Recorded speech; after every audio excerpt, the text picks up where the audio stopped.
Welcome to Oskam, obrolan seru kaum milenial. Pasti seru, pasti asik.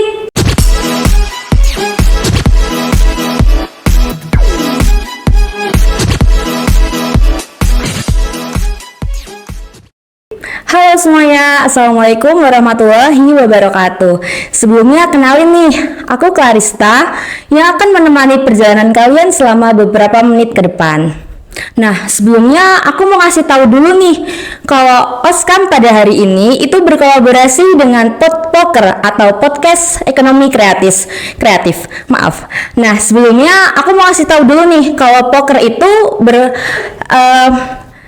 dikelola oleh Dinas Ekonomi Kreatif BMKM FEB UMY. Nah, pada episode kali ini sangat spesial ya, karena kita kedatangan tamu spesial juga nih, yaitu Ibu Rina. Apa kabar Ibu sebelumnya? Alhamdulillahirabbil alamin, Mbak Clarista. Oh, Clarista. Iya. Salah, mohon maaf ya. Mbak Kelas aja saya panggil. Oh, boleh. Siap. Sebelumnya kami mengucapkan terima kasih karena Ibu sudah bersedia untuk hadir pada pagi hari ini dan berkenan juga untuk mengisi sebagai narasumber di podcast kali ini. Nah, dengar-dengar Ibu Rina ya, mohon maaf. Ibu Rina ini dosen di salah satu Universitas Muhammadiyah Yogyakarta. Iya. Sebagai dosen pengampu manajemen sistem informasi ya Ibu ya. Iya. Nah, kalau dengar-dengar juga Ibu Rina ini sebagai pekerja di Universitas Siber Muhammadiyah. Nah, itu kalau boleh tahu apa sih Ibu? Oke, untuk Universitas Siber Muhammadiyah sendiri, Mbak Kla, itu merupakan salah satu universitas yang berbasis online. Jadi semua perkuliahannya itu berbasis online. Semua yang masuk itu tidak hanya yang dari fresh graduate, tetapi semua pekerja karyawan itu bisa masuk ke Universitas Siber Muhammadiyah. Oh gitu. Berarti umurnya bermacam-macam ya Ibu ya, variatif ya? Iya, variatif. Mulai dari yang berumur 20 sampai 50 tahun bisa masuk. Oh, bisa 50 tahun Universitas juga. Oh gitu, iya. Dengar-dengar nih teman-teman, Bu Rina ini juga update banget nih soal perkembangan teknologi digital ya Ibu ya? Ya, alhamdulillah. Nah, jadi kayak klop banget nih sama tema yang akan kita ulas pada hari ini, yaitu startup pada era digital. Nah, kita sering dengar kan teman-teman kayak startup, tapi kayak apa sih, kita masih bingung tuh Ibu. Iya. Mungkin Ibu bisa menjelaskan startup itu apa sih Ibu sebenarnya? Oke, siap. Ini pertanyaan dari Mbak Kla dan mungkin teman-teman kebanyakan ya. Iya. Teman-teman kaum muda nih, muda milenial, muda mendunia semuanya gitu. Kalau secara garis besarnya nih, secara garis umumnya, startup itu mungkin saat ini tuh lagi booming di masyarakat kita, baik itu di akademisi ataupun praktisi sendiri. Oh, iya. Gitu. Nah, secara umumnya mungkin ketika orang ini belum mengenal arti dari startup, akan diartikan satu-satu nih. Oh, berarti start ini adalah memulai, aku ini naik gitu ya. Itu secara logika orang berpikir mungkin.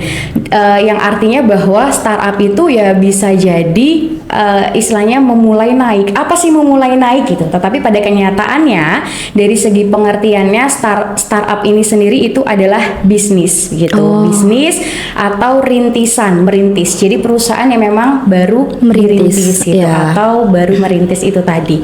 Tetapi untuk grow-nya, untuk pertumbuhannya itu sangat pesat, tidak terbatas pastinya. Atau biasa yang anak muda sebut itu unlimited gitu ya. Jadi untuk pertumbuhannya itu tidak terbatas gitu. Dan biasanya salah satu contoh dari startup ini gitu, itu produknya itu adalah e-business atau yang biasa kita kenal sebagai electronic business gitu. Contohnya apa? Contohnya adalah semua e-commerce yang ada di Indonesia. Gitu. Lalu mungkin banyak yang tanya juga ya, sebenarnya apa sih perbedaan antara perusahaan startup dengan perusahaan biasa? Nah, pada dasarnya perusahaan startup ini sendiri mereka mengeluarkan atau membuat suatu produk itu berdasarkan dengan masalah di masyarakat yang ada gitu. Contohnya nih di masa pandemi kemarin, itu kan toko-toko offline pada tutup ya. toko-toko offline pada tutup, terus akhirnya para wirausahawan nih bingung nih, wah terus saya harus menjual produk kita nih kemana Iya, gitu, bener ya? Iya, bener banget. Kita juga istilahnya merasakan gitu, sampai akhirnya muncullah bisnis startup ini yang berbasis dengan teknologi. Jadi memang produk yang dikeluarkan itu berdasarkan dengan masalah di masyarakat sekitar. Jika perusahaan biasa, perbedaannya kalau di perusahaan biasa itu mereka mengeluarkan atau memproduksi suatu produk itu berdasarkan permintaan dari pelanggannya. Oh gitu. Ya. Itu tadi pertumbuhannya kan tidak terbatas ya Ibu, unlimited. Nah itu ada kayak dampak-dampaknya nggak sih? Entah itu buat diri sendiri ataupun mungkin buat banyak orang gitu. Oke, dampaknya ya dari startup itu tadi. Sebenarnya kalau untuk ke diri sendiri itu ada dua nih Mbak Kla. Diri sendiri ketika kita menjadi penikmat dari perusahaan startup ini. Ketika kita menjadi penikmat dari startup ini, kita bisa enak dalam artian semua kebutuhan harian itu bisa kita beli di perusahaan startup. Salah satu contohnya di e-commerce itu ya. Pasti Mbak Kla juga pernah nih ya. Oren-oren itu Yang oren-oren ya. Oren-oren hijau-hijau tuh ya. Itu. Nah, kalau untuk diri sendiri ketika kita bukan jadi penikmat tapi menjadi pelaku di perusahaan startup ini, kita bisa mengeluarkan ide-ide kita. Dalam artian biasanya kan anak muda banyak idenya gitu ya. Terus kita bisa mengeluarkan mungkin bisa memulainya di bisnis startup ini gitu. Awal-awal mulainya. Itu jika kita menjadi seorang pelaku untuk diri sendiri. Tapi kalau untuk masyarakat ya itu tadi Mbak Kla, bahwa dengan adanya perusahaan startup ini kita bisa dengan mudah nih mungkin mengakses atau membeli kebutuhan sehari-hari seperti itu. Oh seperti itu ya Bu ya. Terus ada nggak sih Ibu kayak upaya-upaya biar kita kaula muda ini kayak terstimulasi atau tergerak hatinya untuk memulai startup gitu Ibu? Oke. Ini untuk kaula muda ya. Kaula muda. Oke. Sebenarnya kalau saya melihat potensi nih dari teman-teman semua, dari masyarakat, dari anak-anak milenial lah ya, itu sebenarnya mereka ini memiliki potensi yang tinggi, sudah memiliki sumber daya yang memadai. Contoh sumber dayanya adalah tenaga, modal gitu ya. Pastikan modal ketika anak muda ini ingin mengelola suatu bisnis atau startup ini kan kadang berpikir, wah saya nggak punya modal nih, tapi saya punya ide gitu. Nah ini sebenarnya bisa dicari dari kita mencari investor. Bagaimana mencari investor? Ya dengan cara kita membuat proposal, pengajuan dana gitu. Nah terus tadi pertanyaan apa Mbak? Upaya agar anak muda tuh mau berbisnis startup itu gitu. Nah, itu sebenarnya dengan dengan sumber daya yang sudah ada itu bisa dikelola. Caranya dengan apa? Dengan cara mungkin mendatangkan yang ahli-ahli gitu, mendatangkan pakar teknologi atau bisnis digital. Gunanya untuk apa? Untuk merencanakan bisnis startup seperti apa yang ingin kita buat gitu atau ingin kita kembangkan gitu. Dan memang pada basicnya ketika kita merancang sebuah bisnis atau startup itu harus ada yang namanya perencanaan. Karena ada pepatah bilang gini Mbak Kla. Gimana tuh Bu? Bisnis, wah ini keren ini ya. Ini mungkin bisa jadi bold ya. Jadi ada yang pernah mengatakan bahwa sewaktu bisnis itu harus ada perencanaan. Jika bisnis tidak ada perencanaan, itu adalah bisnis yang bodoh. Dalam artian bisnis yang tidak bermanfaat. Tetapi jika sudah ada perencanaan, sudah ada sumber daya, tetapi tidak dilakukan kegiatannya, ya bisnis tersebut akan sia-sia begitu. Kata-katanya seperti itu ya. Keren banget ya Bu ya. Terus menurut Ibu di era sekarang ini ada nggak sih kayak tren yang kemungkinan bakal marak banget nih, kayak bakal sekarang kan di era digital, mungkin menurut Ibu bakal ada tren yang bakalan terekspos banget nggak sih dalam waktu dekat ini? Oke, tren dalam bisnis digital sendiri ya. Kalau tren ini mungkin ada sisi tren dari segi positif dan dari segi negatifnya. Kalau dari sisi positifnya itu memang akan mengalami dengan adanya bisnis digital ini atau startup ini tuh akan membuat pengguna pengguna teknologi itu semakin meningkat. Kenapa kok seperti itu? Karena mau tidak mau orang yang awalnya tidak mengerti akan teknologi, dengan hadirnya startup ini kita harus mengerti gitu. Harus mengerti dalam artian kan kita nggak mungkin nih ya misalnya malas dalam mempelajari teknologi gitu, atau berbelanja di dalam perusahaan startup ini, misalnya gitu. Nah, terus kita cuma lihat doang, kamu kok setiap hari ada barang yang datang ke rumah nih, sedangkan aku kalau beli harus datang ke tempatnya gitu. Jadi mau tidak mau peningkatan penggunaan teknologi itu harus terus meningkat gitu. Itu yang pertama. Terus yang kedua, positifnya itu adalah perluasan pasar. Jadi mungkin nanti kalau untuk anak-anak muda semua ingin membangun suatu bisnis dengan startup ini, pasti perluasan pasarnya itu akan semakin berkembang. Yang dulunya nih mungkin zaman nenek moyang kita ya, itu ketika berjualan ya udah pangsa pasarnya adalah di lingkungan pasar saja, pasar lokal. Nah, mungkin anak muda sekarang, apalagi generasi milenial dan alfa ya istilahnya, itu ketika mereka sudah mengenal teknologi, pangsa pasarnya itu juga akan luas seperti itu. Dalam artian mungkin bisa memperjualkan sebuah produk itu ke luar negeri, ke mancanegara, dan istilahnya tidak ke daerah lokal saja. Itu untuk yang positifnya. Kalau untuk yang negatifnya, ini dengan lahirnya perkembangan startup ini bisa jadi istilahnya kekhawatiran dalam hak cipta gitu. Kita sering lihat ya, yang di e-commerce tadi, bahwa ketika kita beli baju terkadang ada yang nama brandnya sama tapi kainnya berbeda gitu ya. Cuman nyomot foto orang gitu. Betul, istilahnya bisa dibilang plagiasi. Nah, memang ketika kita mendirikan sebuah perusahaan startup ini harus ada yang namanya hak cipta. Itu biasanya disebut dengan HAKI.